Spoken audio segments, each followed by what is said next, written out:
अपेक्षा करते की खूप छान मस्त मजेत असाल. तर मी गौरी स्वागत करते तुमचं आपल्या अजून एका नवीन व्लॉगमध्ये. हा व्लॉग आहे लव्ह स्टोरी पार्ट 4. तर तुम्ही इथून मागच्या व्लॉगला भरभरून असं प्रेम दिलं त्याबद्दल खरंच थँक्यू सो मच. आणि इथून मागचे व्लॉग जर कोणी बघितले नसतील तर प्लीज एकदा डिस्क्रिप्शन बॉक्स चेक करा. मी पार्ट 1 पासून पार्ट 3 पर्यंतच्या लिंक डिस्क्रिप्शन बॉक्समध्ये दिलेल्या आहेत.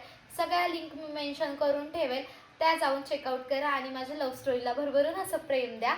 सो आता आपण वेळात वेळ न घालवता चला लगेच स्टार्ट करूयात लव्ह स्टोरीला. तर मी मागच्या ब्लॉगमध्ये जसं की सांगितलं होतं की मी माझा फोन आहे ना टीव्हीला कनेक्ट केला होता की सॉंग्स लावण्यासाठी, आणि इथे वरती नोटिफिकेशनमध्ये शो होतं ना आपल्याला, तसं तिथे शो होतं. अँड्रॉइडमध्ये होतं ॲक्च्युअलमध्ये ते. तर तसं शो होत होतं की इंस्टाग्रामचा मेसेज आलाय, आणि म्हणजे नाही का माझा बीपी हाय नाही का, असं धगधग धगधग होत होतं माझ्या मनामध्ये की बाबा आता काय करावं. आता डिस्कनेक्ट केला तर मग ती का डिस्कनेक्ट केला नाही का घरातले, त्यामुळे मी डिस्कनेक्ट नाही केला. मी आहे ना यूट्यूबमधून जर ऑफ गेलो ना आपण तर त्या फोन तिथं शोच होत नव्हतं, सगळं ब्लँक होत होतं शो. मग मी यूट्यूबमधून स्क्रोल केलं यूट्यूब सगळं, आणि म्हटलं थांबा 2 मिनिटात मी दुसरं गाणं लावतीये असं म्हणून मी ते नोटिफिकेशन स्क्रोल केलं आणि डायरेक्ट मी भीतीने इंस्टाग्रामच डिलीट केलं. म्हणजे मी इंस्टाग्राम हाईड करून ठेवलं होतं, पण मला एवढी भीती वाटली होती की मी डायरेक्ट ते इंस्टाग्रामच डिलीट केलं. आणि त्याच्यानंतर मी कंप्लीट 2 ते 3 दिवस इंस्टाग्राम फोनमध्ये सुद्धा घेतलं नाही. आणि त्याच्यानंतर नाही का, पण घरातले असे एकदम क्रॅज्युअल नाही का, तू आता जास्त फोन नाही का बघत असं नाही का, ह्या टाईपमध्ये. आता तुला कोणाचे मेसेज येत नाही का, म्हणजे त्यांना माहिती होतं की मी मेसेजवर बोलतेय, पण त्यांना हे माहीत नव्हतं की मी कोणाशी बोलतेय किंवा मी इंस्टाग्रामवरतीच बोलते का. त्यांना असं वाटायचं, मी फ्रेंडसोबत पण चॅटिंग करायची मैत्रिणींसोबत म्हणजे, तर त्यांना वाटायचं की ती मैत्रिणींसोबतच बोलतेय नाही का, आणि असं कधीच नाही झालं. आणि त्याच्यानंतर मी 2 ते 3 दिवसानंतर परत इंस्टाग्राम फोनमध्ये घेतलं. आणि ॲक्च्युअलमध्ये त्या पिरियडमध्ये ना माझ्या बेडरूमच्या वॉशरूमचं काम चालू होतं, त्यामुळे मी हॉलमध्ये झोपत होते. हॉलमध्ये माझ्या घरातले सगळेच झोपायचे, मी आणि माझी बहीण फक्त बेडरूममध्ये झोपत होतो. आणि त्या पिरियडमध्ये नेमका माझा रिचार्जसुद्धा संपला होता. आणि रिचार्जचं कसं होतं माहिती आहे का, रिचार्ज घरामध्ये ना माझ्या फोनला असे करायचे की यार इमिजिएट आहे का तुला रिचार्ज करणं, असं म्हणायचे घरातले, म्हणजे तुला खरंच गरज आहे का रिचार्जची. तर मग मी काही वेळेस म्हणायचे हा पीपीटीचं काम आहे किंवा पीडीएफचं काम आहे किंवा मला ऑनलाईन काहीतरी हे नाही का, ऑनलाईन काही वर्क आहे, त्याच्यासाठी मी म्हणायचे. त्यावेळेस ते करायचे रिचार्ज. पण त्या पिरियडमध्ये नेमक्या होतं मला 10 दिवस क्रिसमसच्या सुट्ट्या, आणि त्या पिरियडमध्ये घरातल्या तर रिचार्ज तर कसे करतील, तुम्हाला म्हणतील तू घरातच असते तुला कशाला रिचार्ज पाहिजे. मग माझं एवढं डेंजर टेन्शन आलं, मी म्हटलं इंस्टाग्राम घेतलं आणि लगेच म्हणजे इंस्टाग्राम घेतलं आणि लगेच दुसऱ्या दिवशी रिचार्ज संपला. त्याच्यानंतर म्हटलं आता काय करायचं, आता घरातल्यांना सांगितलं रिचार्ज करा तर ते तांडव करतील म्हटलेलं, म्हणून मग मी म्हणायचे नाही का हॉटस्पॉट दे 2 मिनिटं, हे दे ते दे नाही का, असं करून करून मग मी 2-3 दिवस घातले. त्याच्यानंतर एकदा मी चिडचिड केली की माझ्या फोनला कधीच रिचार्ज नसतो, मी जेवणारच नाही नाही का असं. आणि ते हट्ट पूर्ण पण व्हायचे त्या टायमिंगला. मग त्या टायमिंगला मी असा हट्ट केला होता, आणि मग वडील म्हटले की ठीक आहे रिचार्ज करतो तुझ्या फोनला, चल जेवायला बस. आणि मग माझा रिचार्ज कुठेतरी तेव्हा झाला, आणि मग तेव्हापासून कॉन्टॅक्ट चालू झाला. पण मी जेव्हा आहे ना हॉलमध्ये झोपले होते ना, म्हणजे आम्ही सगळेच, तर त्या टायमिंगला मी वडिलांचं का आईचं कोणाचं तरी दोघांपैकी एकाचं हॉटस्पॉट घेतलं होतं.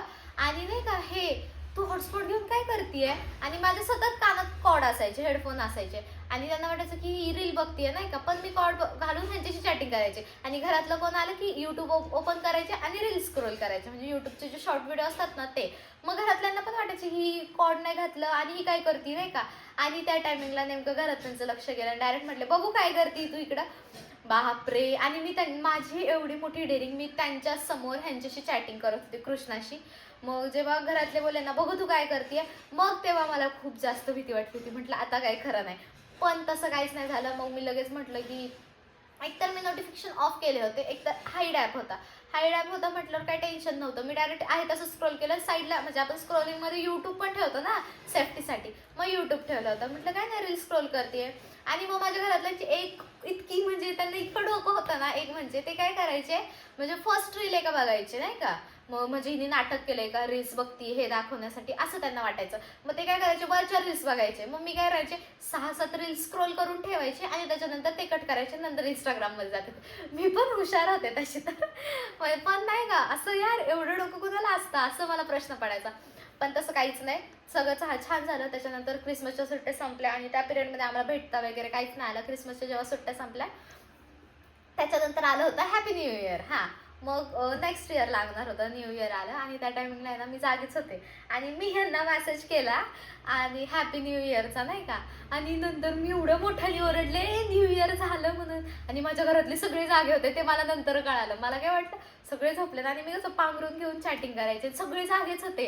आणि मी म्हटलं हॅपी न्यू इयर झालं. आणि मग मला सगळे हॉलमधून विश करतात हॅपी न्यू इयर बाळा, हॅपी न्यू इयर बाळा करून.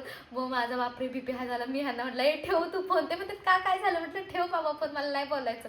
त्याच्यानंतर मी फोन लॉक केला आणि मग झोपले. आणि त्याच्यानंतर नाही का घरातल्यांचे माझ्या फोनवर फोन, म्हणजे बाकीचे जे रिलेटिव्ह आहेत ना त्यांचे. आमच्या घरामध्ये एक खोड होती की कुणाचा तरी बड्डे असला ना मुद्दाम बड्डेला फोन करणार नाही रात्री 12-1च्या पुढं नाही का, असं डिस्टर्ब करण्यासाठी, झोपमोड करण्यासाठी. मग त्यावेळेस आहे ना हां हॅपी न्यू इयर होतं. आणि मग मी फोन ठेवला आणि नुकतीच मी झोपायला लागले आणि तेवढ्यात घरातल्यांचे फोनवर phone happy new year, happy new year, happy new year. आणि माझ्या घरातले आई वडील होते, ते फोन, माझ्या आईचा फोन कधी सायलेंट असायचा त्यामुळे फोन करत नव्हतं मम्मीच्या फोनवरती, कारण की तिचा फोन सायलेंट असायचा. वडिलांच्या फोनवर एवढं कोण हे नव्हतं नाही का, वडिलांना डायरेक्ट माझा फोन करणार. त्यामुळे मग सगळेजण माझ्या फोनवर फोन करायचे आणि मला लई चिडचिड झाली. मी आत्ताच फोन ठेवला आणि फोन काय येतोय नाही का. आणि मला एक भीती की काय करायचे सगळे फोन हॅपी न्यू इयर, काय करतीस, झोपली आहे, बरं ठीक आहे, मग ह्याला दे त्याला दे. आणि असे 5 फोन होत होता माझ्या घरामध्ये. मला वाटायचं फोन जर चेक केला तर, आणि ह्याचा जर मेसेज आला असेल तर, मला हे सारखी धाकधूक नाही का. पण तसं काहीच झालं नाही. मग सगळ्यांचे फोन वगैरे ठेवले. नंतर नेक्स्ट डे मी कॉलेजला गेले, कारण की कॉलेज लगेच स्टार्ट झालं होतं, एक्झाम होते त्या पिरियडमध्ये. आम्हाला ती सुट्टी ना खरंच त्या कॉलेजचा एक हे होतं की आदल्या 2-3 दिवसात सुट्ट्या असतील ना, लगेच त्यांच्या सुट्ट्या झाल्या की लगेच युनिट टेस्ट असायच्या. म्हणजे कधीच सुट्टे एन्जॉय नाही करून दिल्या त्या कॉलेजनी.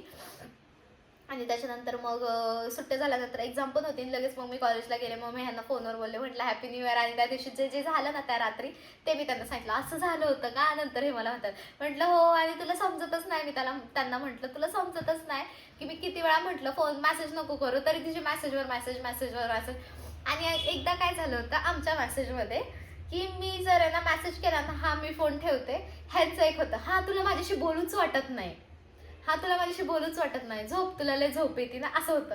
अरे यार, मग रात्री 1-2, 2-2, 3-3 आम्हाला कधी कधी हे पण कळत नव्हतं पहाट झालीये. आणि माझं असं होतं की मी इतकी झोपाळू प्राणी आहे ना, खरंच मी सिरियसली मान्य करते, मी प्रचंड असा झोपाळू प्राणी आहे. आणि मी ना हे काय करायचे, आम्ही पहाटे 5 वाजेपर्यंत एकदा बोललो होतं आणि दुसऱ्या दिवशी मी 5ला झोपायचे आणि मग कॉलेजला जायला 7 वाजता उठायचे. 8 म्हणजे 6लाच जायचे तसे घरातनं, पण 7ला कधी कधी लेट जर उठले तर 7 वाजेपर्यंत उठायचे. 5ला झोपून माणूस कसं काय उठणार ना. आणि मग माझ्या घरातल्या म्हणजे किती झोपती, हिला किती झोप आहे, असं तसं. पण ह्यांना कोण सांगणार मला, त्यांच्यात जावई जागवत होता हे. आणि नाही का घरातले असे म्हणायचे किती झोप आहे हिला काहीतरी हे झालंय असं तसं. आणि माझ्या घरातल्यांचं एक जुन्या माणसांचं असतं ना, टिटवीची अंडी खाल्ल्यावर माणूस लय जागतो नाहीतर लय झोपतो. मला म्हणायचे तू टिटवीचीच अंडी खाल्ली आहेत म्हणून. आणि मी म्हणायचे गप्प बस, आम्ही काय तसलं खाल्लं नाहीये नाही का. आणि त्याच्यानंतर मग तो पाठ तर वाजलाच राहू द्या नाही का. आणि ह्यांना मेसेज केला ना झोपते मी, तर ह्यांचं एकच होतं फिक्स की तुला माझ्याशी बोलू वाटत नाही, तू झोप, मला पण नाही बोलायचं, असं तसं नाही का. आमचं कसं होतं की तुझं माझं जमेना आणि तुझ्या वाचून करमेन असं होतं. मग मला पण वाटायचं उगाच फोन ठेवला का जाऊ दे, परत मेसेज करायचे मी, परत ते मला बोलायचे आणि त्यांना मेसेज करायला लागले की नेमकी मला झोप यायची आणि फोन ठेवला की माझी झोप जायची, असं व्हायचं. माझी झोप पण आहे ना खोडील होती म्हणजे. आणि त्याच्यानंतर काय नाही, एक्झाम वगैरे झाली, युनिट टेस्ट झाला आणि त्याच्यानंतर आमचं परत एकदा फुटलं भांडं, जे आम्ही बोलत होतो ते. मग त्या पिरियडमध्ये माझा फोन फोडला गेला नाही का.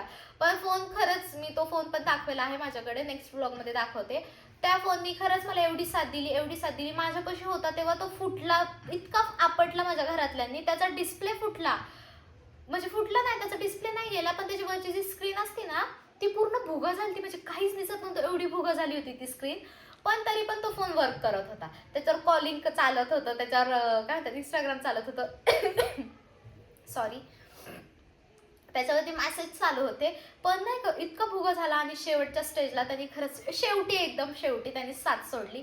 जेव्हा आमचा घरी मॅटर काय आला, ज्यावेळेस लास्टला फोन आदळला ना घरातल्यांनी, त्यावेळेस तो फुटला. तर त्यावेळेस त्याचा डिस्प्लेच डायरेक्ट गेला. पण त्याच्या आधी 2-3 वेळा फोन आपटला आहे, तो किती वेळा तरी माझ्या हातातून पण पडला होता. तरी पण त्या फोननी तो फोन खरंच मला लकी लागला होता. तसा तो सेकंड हँडच होता, नवीन पण नव्हता, पण चांगला होता तो फोन. आणि त्याच्यानंतर घरात ते कळालं आणि मग नाही का परत तोच तमाशा, तोच राडा. मग त्याच्यानंतर मला भयंकर भीती वाटायला लागलेली. त्याच्यानंतर मग मला नवीन नवीन नाही का त्यांनी दिलेला फोन होता माझ्याकडं आणि मग त्याची पण भीती वाटायची, हा फोन समजला तर नाही का. पण तो समजणारच नव्हता कधीच, कारण की एक लॉकर होतं त्याची चावी माझ्याकडं होती, त्या लॉकरमध्ये कोणी जात पण नव्हतं, त्या वॉर्डरोबमध्ये म्हणजे माझ्या, त्यामुळं. आणि त्याच्यानंतर आहे ना तो वॉर्डरोब मधला फोन कोणाला कळणार नव्हता. पण त्याच्यानंतर त्यानंतर आहे ना एक अनएक्सेप्टेड गोष्ट घडली. ती गोष्ट कोणती होती हे मी तुम्हाला उद्याच्या ब्लॉगमध्ये सांगते. सो त्यासाठी मला आता सबस्क्राईब करून ठेवा. भेटूया आपण उद्या नवीन एका छान अशा व्हिडिओमध्ये. तोपर्यंत टेक केअर फ्रेंड्स. आणि अजूनही कोणी आपल्या चॅनलला सबस्क्राईब केलं नसेल तर प्लीज जावा सबस्क्राईब करा, बेल आयकन क्लिक करा, म्हणजे माझे नवीन नवीन अपडेट्स तुमच्यापर्यंत येत राहतील. आणि इथपर्यंत ब्लॉग बघत चालला असाल तर कमेंटमध्ये एक रेड हार्ट टाका आणि व्हिडिओला लाईक करा आणि जास्तीत जास्त शेअर करा. सो बाय, भेटूया आपण उद्या.